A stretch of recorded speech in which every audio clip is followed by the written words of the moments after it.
Oh man, what is there to say about this dude? I want to say he's a phenomenal actor, but there's no way of denying that this guy's a genius. Now my denial can be swept by Ryan's past work, and today's adventure might just do that. We'll get the chance to see his range and the consistency of his work. Well, according to my calculations, I'm looking at 64 movies.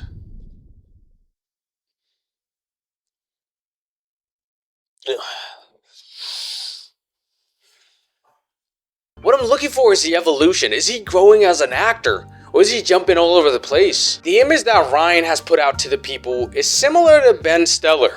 Kinda. No? Okay. Wade painted himself as this charismatic, funny actor that just wants people to laugh. He was just going with the flow of things, and before you know it, he's now telling the stories that he wants to tell. So Ordinary Magic was a great start for him, but I feel like I need to share my experience with this movie. At the beginning, I got caught off guard with the whole accent part.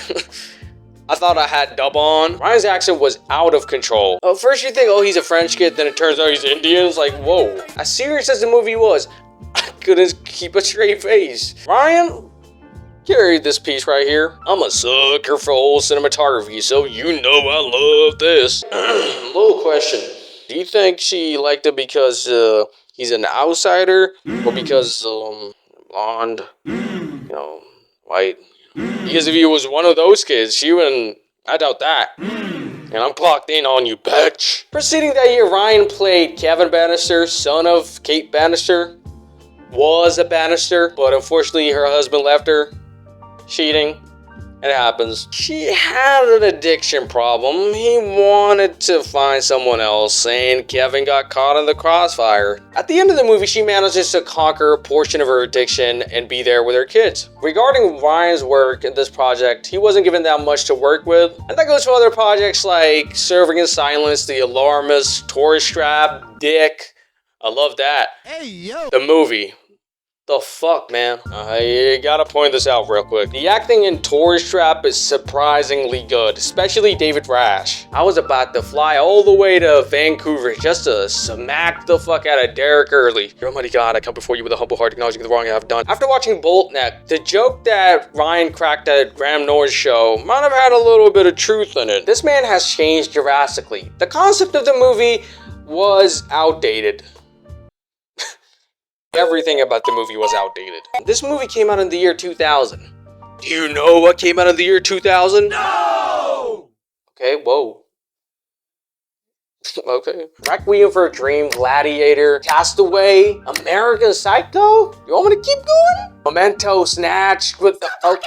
I think y'all got the gist of it. We all fall down. It was a gangster side of the Canadian actor. He gets 2 scenes. On the second one, he hung some dude and runs away. That's gangster. Look what we have here. Gary motherfucking Pepper.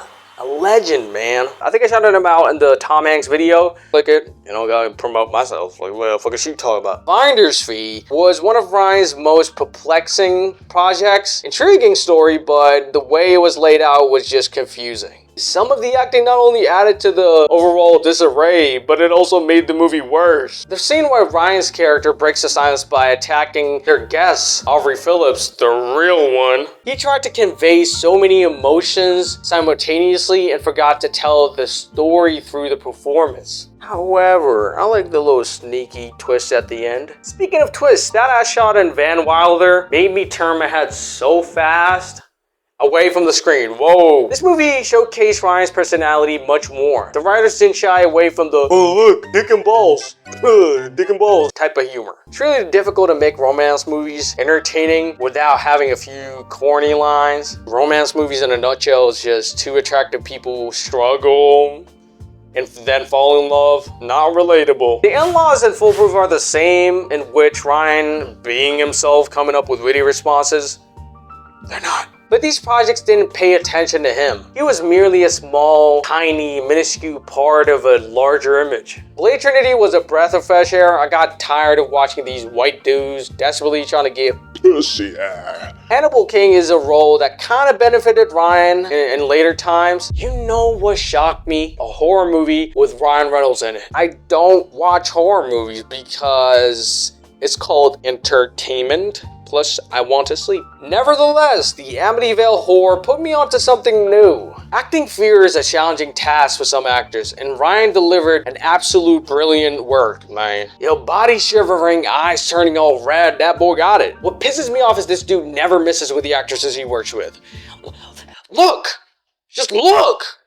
Honesty is commendable, and I've come to an unsettling conclusion that Ryan has been playing the same role for 5 or 6 years. Don't know if he is deliberately picking these roles, or that's just how the casting directors saw him as this goofy, witty person that he is. Ryan, do me a favor and stop making rom-coms. They're not funny at all. No matter how many twists they add to these movies and hot chicks, it's not gonna make it fun to watch. Watching these rom-com movies just makes me want to shove my head inside of an ice cream bowl and just die. Waiting Just Friends, Chaos Theory, The Proposal, The Change Up, they all suck dick and balls. Watching these movies made me question my existence. People see Ryan as this hilarious dude. I like his work when it's more serious, because I firmly believe that comedy in the movie format is not as funny as something like a stand-up special. The Nines and Smoking Aces were a change of pace. Cinematography is amazing, colors pop out of the screen, and I'm talking about Smoking Aces. Ryan's work was decent. However, The Nines was something else, man.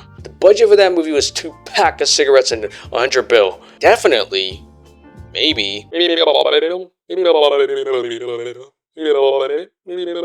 already over with the rushed out, overnight love confessions and the oh, we can be friends. So, why don't you hop in the shower with me type of fucking movies? I'm done. I can't do no more. I can't. 25 movies deep, I needed a little bit of oxygen. So, Fireflies in the Garden, X-Men Origins, Wade Wilson, pivotal role, Green Lantern, I'll take that any time of the day. Buried was a masterpiece. I never expected Ryan Reynolds to perform like that. Oh man, and the camera work was so creative. They kept finding fresh angles, even though Ryan was inside of a 6-foot long by 2-foot wide box. With Criminal, R.I.P.D. and Safe House, Ryan gradually ventured towards the action genre. When 20th Century Fox Entertainment finally greenlit Deadpool, Ryan Reynolds gained so many connections. Before we get into that, I haven't even finished my journey yet. I thought Ryan wasn't treated the way I thought he would be treated. The majority of his projects either flopped, and you can't really control that as an actor, you just have to take a leap of faith. On the other hand, there are movies of his that are mid, and once in a while he makes a little cameo. Criminal and Selfless hold in their core the same exact idea, though with slight adjustments added. I enjoyed both. I had to place Woman in Gold in that order for me to soak in the devastating story of Maria Altman. The sacrifice and pain and heartbreak shown in Ryan's performance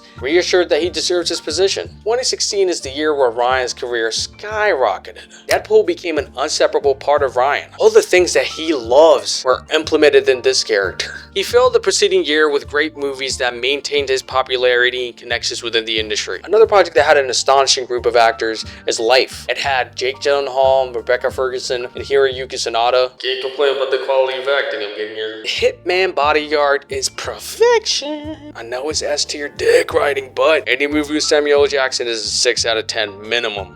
It only goes up, it's a good thing. 2018, shit.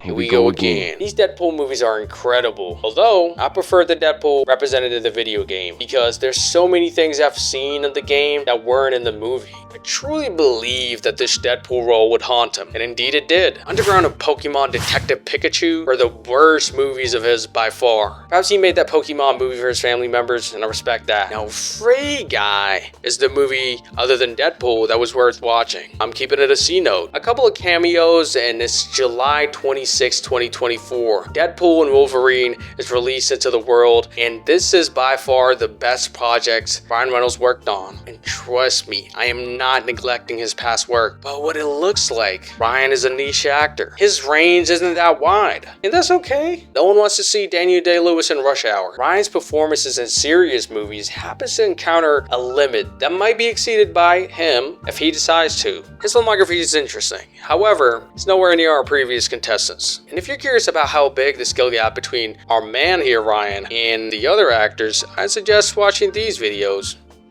Yeah, click one and watch it. Clickety click, clickety click click, click a click click.